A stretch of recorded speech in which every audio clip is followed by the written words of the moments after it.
শক্তিশালী একজন নবী ছিল। উনি মালাকুল মাউতকে বলেছিলেন, মালাকুল মাউত, আমার মৃত্যুর সামান্য কিছু আগে আমারে বইলো, আমার একটা কাজ আছে। মালাকুল মাউত মৃত্যুর কিছু সময় আগে এসে বলল, সুলাইমান, সময় শেষ, অল্প কিছু সময় বাকি, কি করবেন করেন। সাইয়েদনা সুলাইমান জিনদেরকে ডাকলো, ও জিনেরা, বিশাল একটা প্রজেক্ট আছে, প্রজেক্টে কাজ শুরু করো। আর কিছু জিনকে বলল, চারদিকে গ্লাস ফিটিং করা একটা রুম বানাও। সাইয়েদনা সুলাইমান আলাইহিস সালাম গ্লাস ফিটিং করা রুমের ভেতরে ঢুকলেন। এই রুমে ঢুকার দরজা নাই, হাতে একটা লাঠি নিলেন, লাঠির মধ্যে ভর করে দাঁড়িয়ে রইলেন আর জিনদের দিকে তাকিয়ে রইলেন। জিনেরা এত বদমাশ ছিল, সাইয়েদনা সুলাইমান দাঁড়িয়ে না থাকলে কাজ করতো না, দাঁড়ায় না থাকলে আজও লোকজন কাজ করতে চায় না, ঠিক কিনা?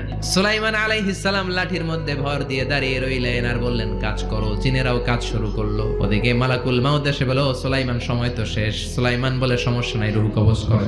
মালাকুল মাউত ওইভাবে লাঠিতে ভর দেওয়া অবস্থায়, দারুণ অবস্থায় সাইয়েদনা সুলাইমান আলাইহিস সালামের রূহ কবজ করে নিলেন। উনি এমন ভাবে দাঁড়িয়েছেন, রূহ চলে গেল, লাশ হয়ে দাঁড়িয়ে রইলেন।